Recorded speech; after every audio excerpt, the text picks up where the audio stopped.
Hola, buenas tardes a todos. Mi nombre es Rosa Leal. Ay, mi cámara, perdón. Buenas tardes a todos. Mi nombre es Rosa Leal. Trabajo en Pasitos Centro Psicopedagógico y el día de hoy mi compañera Perla Barrera, quien tiene más de 20 años trabajando aquí en Pasitos y es actualmente la coordinadora de nuestro programa Pasitos Online, les va a platicar eh, pues términos generales de lo que es el autismo y aprender un poquito más sobre este tema. Estamos cerrando el mes del autismo, que es el mes de abril. Todo el mes de abril se conmemora, más bien el 2 de abril se conmemora el Día Mundial de la Concientización sobre el Autismo. Durante todo abril normalmente tenemos este tipo de actividades, pero pues también les recuerdo que el autismo no solamente se vive en abril ni el 2 de abril, sino que el autismo es, es, es una condición que no es curable y prevalece toda la vida. Entonces, es importante que todos estemos enterados sobre este tema. Le cedo la palabra a mi compañera Perla y cualquier duda lo pueden poner en el chat y aquí lo leemos. Gracias. Ok. Buenas tardes, como ya le dijo mi compañera, pues mi nombre es Perla Barrera y pues hoy les voy a dar la plática que tenemos que se llama Una mirada al autismo. Como ya les dijo ella, pues son algunas generalidades. Primero, pues vamos a ver la definición de autismo, que autismo es un trastorno del neurodesarrollo que afecta principalmente lo que son las relaciones sociales, la comunicación, el comportamiento y todas las sensaciones o la percepción sensorial de quien la padece. Eh, el autismo se va a presentar o va a afectar las áreas estas que les comento en diferente medida dependiendo cada persona. Entonces, por eso es que ahora se le llama trastorno del espectro autista, porque es un gran espectro, o sea, ustedes no van a ver dos personas afectadas de la misma manera en cada área, ¿no? Eh, bueno, como ya les comenté, las áreas más afectadas son la comunicación, la socialización y el comportamiento. Eh, no hablamos en sí del lenguaje, aunque algunas personas con TEA son no verbales. Hablamos de comunicación porque es lo que está realmente afectado en el TEA, ¿no? Hay, hay personas, hay, hay personas que, por ejemplo, empiezan a hablar muy tempranamente, que tienen TEA y empiezan a hablar desde muy temprano, pero no se comunican. Entonces, es por eso que la comunicación es la que está afectada. A lo largo de la sesión les voy a ir dando algunos ejemplos de cómo está afectada la comunicación. Igual, la socialización está afectada y pues también porque no hay una comunicación adecuada en las personas con TEA, pero también por otras cuestiones de que tienen intereses restringidos y igual por el comportamiento, pues su socialización se ve afectada. Y en cuanto al comportamiento, tienden a tener comportamientos repetitivos, intereses restringidos, cuestiones sensoriales que también los hacen llevar a tener comportamientos, digamos que para otras personas pueden ser extraños, ¿no? O poco conocidos. Eh, el autismo no es una enfermedad, eh, como ya les dije, es un trastorno del neurodesarrollo, pero no es una enfermedad como tal, ya que no tiene una cura, no vas al médico por ella, sino que pues son todos unos signos que los van a poder notar en el comportamiento de cada una de las personas que lo padecen, ¿no? Es incurable, se puede mejorar el comportamiento o mejorar las dificultades o los retos que presenta la persona con terapia, pero no es que se le va a quitar, ¿no? Puede incluso las personas que tienen mucho mejor desempeño intelectual y mejor desempeño social, puede incluso parecer como a lo largo de los años como que ya no se les nota y parece como que ya no lo tienen, pero lo siguen teniendo. Va a haber dificultades, aunque sean mm, a menor medida, pero las va a haber, ¿no? Eh, Se desconoce la causa. Hay algunas teorías. La última más aceptable es que las causas son multifactoriales. principalmente es una combinación entre lo que es el factor genético, que más que nada es una predisposición, o sea, si hay una persona con TEA, ya sea en una generación directa, como el papá o mamá, que ahí es pues herencia directa, o generaciones anteriores pudo haber habido TEA, incluso pues que sin que lo sepamos, porque pues sabe, si es muy anterior, pues pudo incluso no estar diagnosticada el familiar con TEA. Esa ya hay una predisposición genética, y eso sumado a las cuestiones que se pueden dar durante la gestación, eh, principalmente cuestiones emocionales en la madre, se ha visto que esa combinación puede determinar que nazca un niño con TEA. Y las cuestiones emocionales puede ser que la madre haya tenido ansiedad, depresión durante la gestación, que esto se ve que se ha incrementado mucho porque ahora hay más madres que durante la gestación siguen trabajando, siguen como expuestas a estrés, y, y pues incluso puede haber, durante, por ejemplo, pandemia, hubo muchas personas que estaban embarazadas y vivieron pues alguna muerte de un familiar cercano o que los familiares estaban enfermos, ¿no? Entonces eso puede influir a que se dé el autismo. Un 50% de las personas con autismo presentan una discapacidad intelectual. Antes se pensaba que era la mayoría o que todas las personas con TEA presentaban una discapacidad intelectual. Ahora se sabe que no, que es el 50%, y del otro 50%, digamos que un 40%, 45% presentan una capacidad intelectual promedio, que son esas personas con autismo que pueden desarrollar mejores habilidades y pueden tener una vida, digamos, prácticamente normal. Y hay todavía un 5% y que puede tener un CI ya sea arriba del promedio o un CI limítrofe, que puede ser muy bajo, pero no para tener una discapacidad intelectual. El uso de fármacos en el autismo se usa para tratar un signo o un síntoma. Por ejemplo, cuando un niño se está autoagrediendo, cuando un niño tiene asociadas epilepsias, cuando un niño es muy hiperactivo y que con terapia no ha disminuido esa hiperactividad, o que no puede poner atención aun cuando ya se ha trabajado con él. Para esos signos o para esos síntomas es que se medica en el autismo. No hay ningún fármaco que sea, este fármaco disminuye en general los signos del TEA o disminuye el TEA. Entonces, nada más se medica a las personas con TEA para un síntoma, y cuando este síntoma sí está interfiriendo mucho con el desarrollo de la persona, ¿no? Porque hay niños con TEA que pueden ser muy inquietos, pero no llegar a una medida que está interfiriendo demasiado con su actividad, ¿no? Y pues como ya les decía, es posible que exista comorbilidad con el autismo, con epilepsia, déficit de atención, hiperactividad, impulsividad o ansiedad. Con el déficit de atención, por ejemplo, como en el autismo igual se da que los niños puedan ser muy impulsivos o puedan ser dispersos. Bueno, más se da lo que es la atención focal. eh, Tiene que haber muy marcadas los signos del déficit de atención para que realmente se justifique para dar los dos diagnósticos, ¿no? O sea, porque van a decir, ay, hay un niño, este niño con TEA es muy disperso, pero pues si cabe dentro de lo esperado para el autismo, no se le da el otro diagnóstico, ¿no? Y pues epilepsia, esa pues es cuando existen convulsiones, y pues ese diagnóstico pues, se da más por el neurólogo, ¿no? Y en cuanto a lo que es la impulsividad y la ansiedad, la ansiedad, perdón, en cuanto es la ansiedad, esa mayormente se da en las personas con TEA ya adolescentes o jóvenes. Sí puede haber ansiedad durante la infancia, pero es más común que la desarrollen en la pubertad, en la adolescencia, cuando hay los cambios hormonales, y que incluso digamos que los retos para las personas con autismo aumentan, ¿no?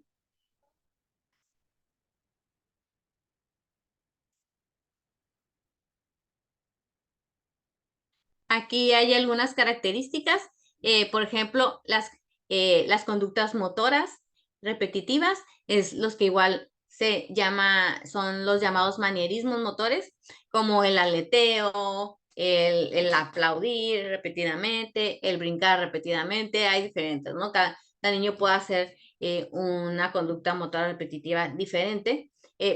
Estas le sirven a las personas con TEA para autorregularse, sobre todo cuando sus emociones están en un nivel muy alto, ya sea la ansiedad, ya sea la euforia. O sea, no necesariamente tiene que ser una emoción, digamos, negativa, sino que igual pueden estar muy contentos y necesitar realizar un manierismo para autorregularse.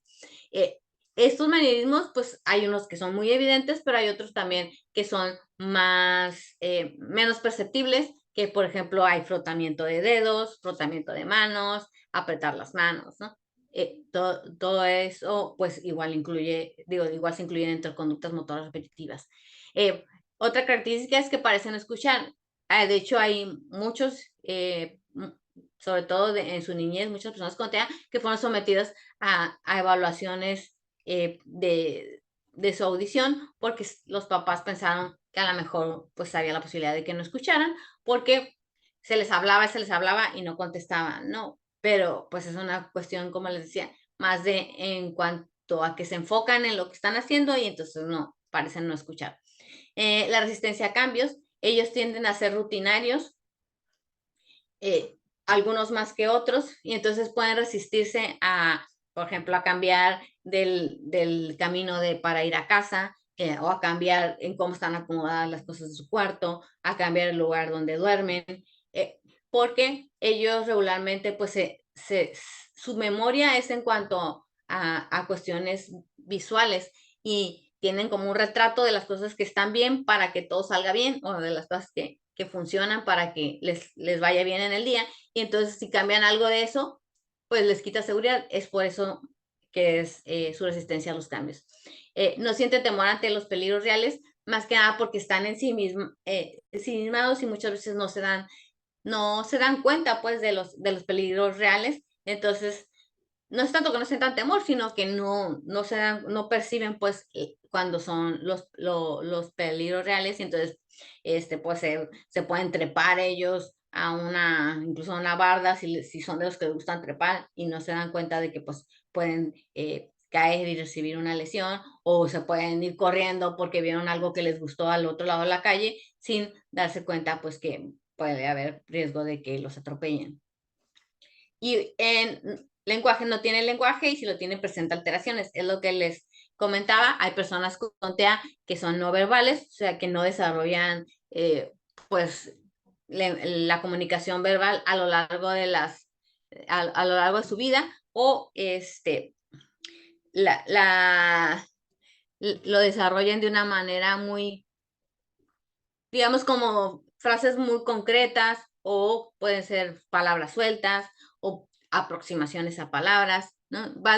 Por eso es un espectro, porque va desde personas que no hablan nada, que son las no verbales, personas que tienen una comunicación o un lenguaje muy concreto, y que pues a lo mejor te pueden decir agua, por favor, o agua, mamá agua, o mamá leche, pero no van a realizar una conversación, hasta las personas que pueden tener un lenguaje ya pues de conversación, pero tienen limitaciones en la comunicación, como por ejemplo hay ecolalia, que es cuando ellos no, están confundidos, van a repetir lo que ustedes le digan. Por ejemplo, lo más básico es cuando tú les preguntas cómo te llamas, él va a responder, en lugar de su nombre, va a responder cómo te llamas, ¿no? O cómo estás, y responde cómo estás.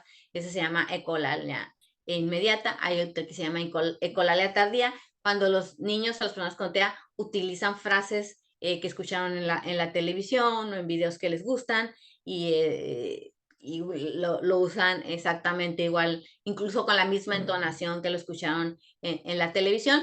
A veces lo pueden aplicar adecuadamente a lo que está pasando, a veces nada más lo están repitiendo o se la pasan cantando, ¿no? O sea, dicen los papás, ay, no entiendo por qué no me dice que quiere leche, pero canta una canción completa, ¿no? Incluso a veces la cantan una canción completa en inglés. Entonces, o sea, tienen lenguaje, pero no comunicativo, ¿no? Entonces, esas son alteraciones que pueden presentar. Hablan en tercera persona, o sea, en lugar de decir quiero leche, dicen quiere leche, o Pepito quiere leche, o sea, refiriéndose a ellos, ¿no? Hablan en tercera persona.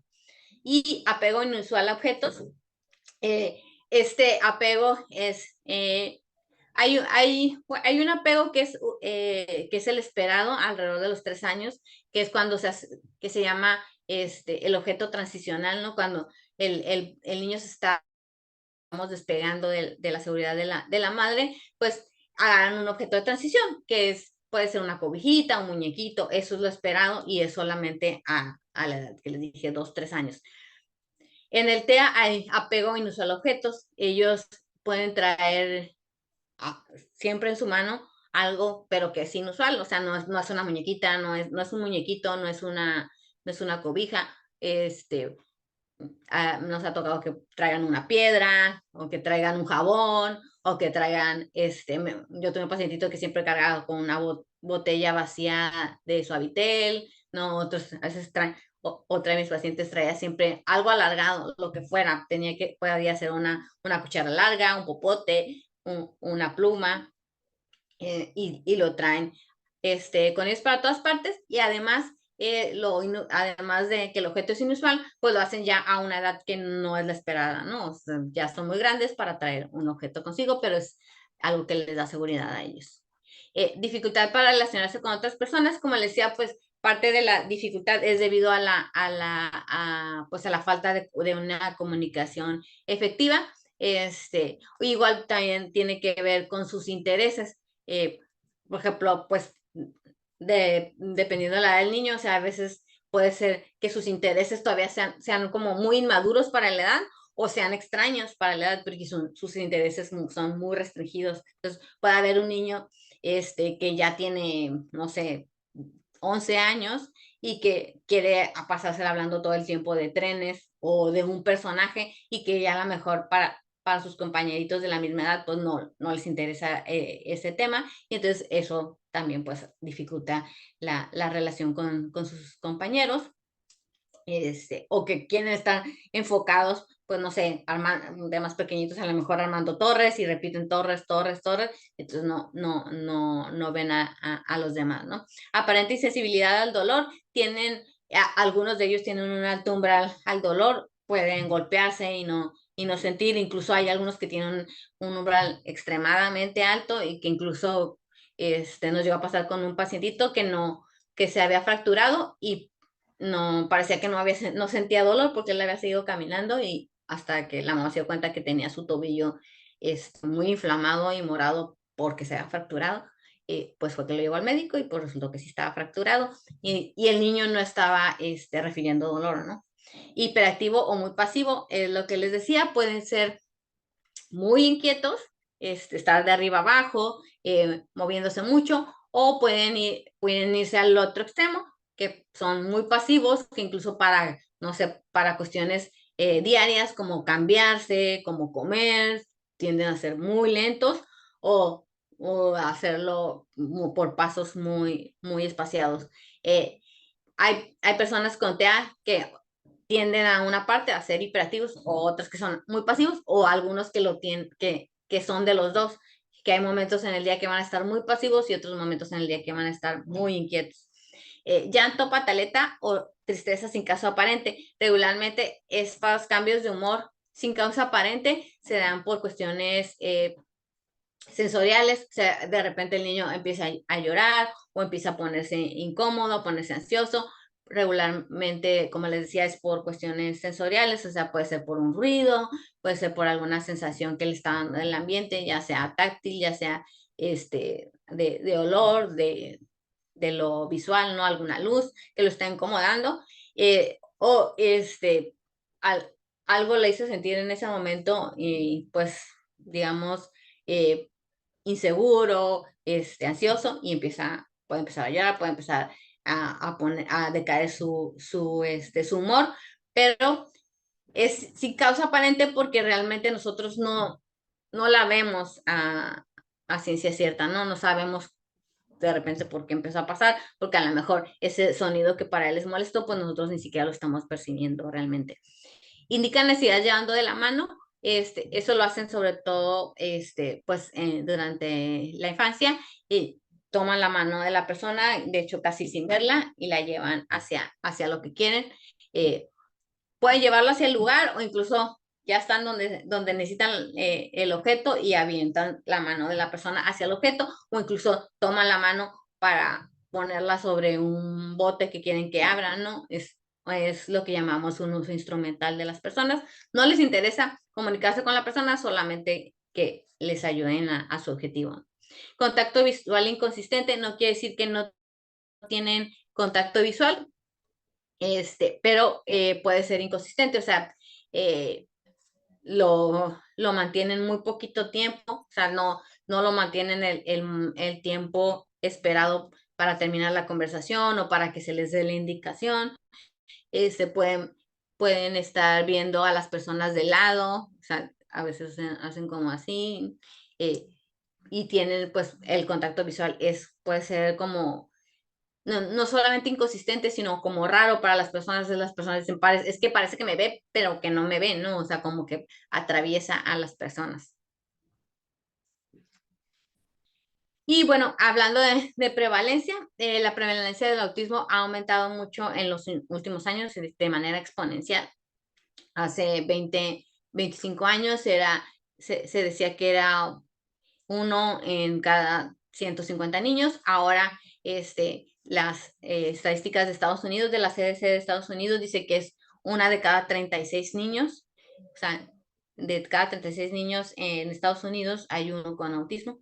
En México solamente hay un estudio que se hizo en 2016 y que fue en León, Guanajuato. Fue una muestra muy pequeña en escuelas regulares, y esa dice, los resultados fueron que uno de cada 115 niños en México tenía autismo, pero como les digo, pues fue en una muestra muy pequeña. Y la OMS, su último dato, pues es que es uno de cada 100 niños.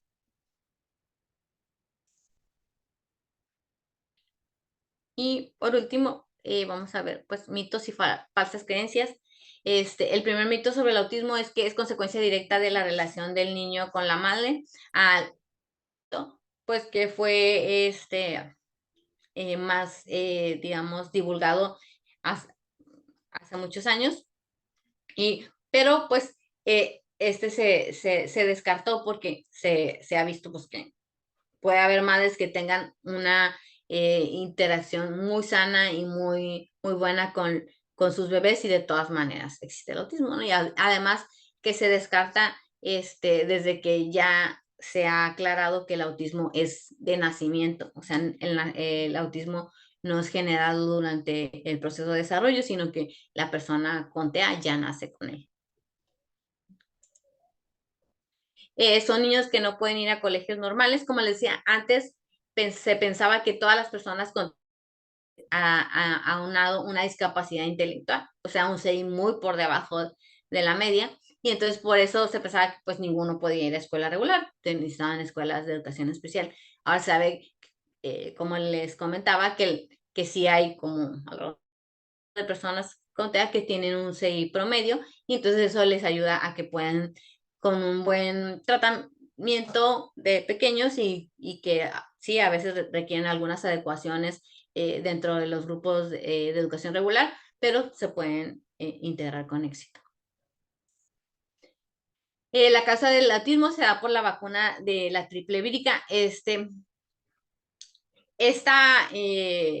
mito fue también muy, bueno, de hecho todavía hay gente que todavía lo sigue divulgando, pero fue más divulgado por un estudio que se hizo en Estados Unidos por un médico, y que pues decía que era la triple vírica la que causaba el autismo. Después se descubrió que este estudio había tenido, pues había estado eh, pues maleado por el médico. De hecho, el médico perdió su licencia en Estados Unidos, y pues también, vuelvo a lo mismo, el que el niño ya nace con autismo, pues vuelve a quitar pues credibilidad a este supuesto, ¿no?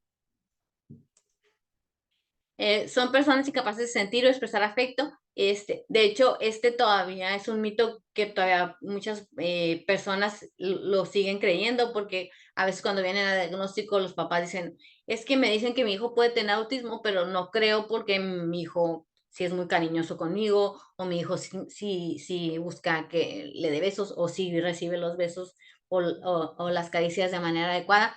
Entonces, es un mito, realmente es un mito, porque las personas con autismo sí sienten afecto y sí hacen una relación con las personas cercanas, sobre todo las figuras de crianza, como son papá, mamá. Claro que algunos de ellos, su afecto lo expresan de una manera diferente. A lo mejor algunos sí, por cuestiones sensoriales, no les gustan tanto los abrazos, pero van a tener otras maneras de demostrar el afecto, y que las mamás se van dando cuenta de eso, ¿no? O sea, hemos tenido pacientes que a lo mejor no les gustan mucho los abrazos, pero les gusta que les agarre el cabello, o ellos, eso es su manera de su cabello, o oliendo el cabello de la mamá. Solo puede haber un caso de autismo en la familia, pues esa igual, pues por la genética ya hemos visto que, eh, pues sobre todo cuando es herencia directa, porque viene de papá o mamá, pues más de papá, porque como al principio veíamos, el autismo es más común en hombres que en mujeres. Es por cada 4 varones hay una mujer. Entonces es muy común que el papá sea el que hereda el autismo, y cuando es esa herencia directa que viene de papá, es muy común que haya hermanos, ¿no? O sea, que no nada más sea un caso de autismo de los hijos, sino que sean varios. Aquí en Pasitos hemos tenido familias que incluso hasta 4, o sea, de 4 hijos que tuvieron, 4 tenían autismo en diferentes grados, pero lo tenían, ¿no? Entonces, pues sí, puede haber, dependiendo de dónde venga la herencia, puede haber varios casos.